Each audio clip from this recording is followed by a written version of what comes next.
beras, ada macam-macam lah, ada kuah, ada apa namanya sarung, dan ada lain-lain, ada minyak goreng lain-lain. Itu masa panik, kemudian juga ada sekitar 100 sak semen yang kita berikan.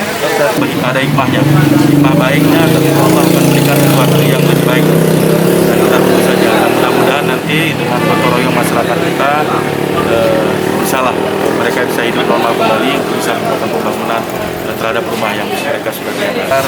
Masyarakat peka juga terhadap mungkin listrik, kan, penggunaan yang lebih berlebihan, kulkas segala macam itu kan harus diwaspadai juga. Mungkin sebelum tidur kita cek dulu apakah di kompor gas atau di mana yang masih harus ada pengawasan terus. Apalagi mungkin ada anak-anak kita mungkin kan bermain kembang api segala macam, ini juga harus mengawasi.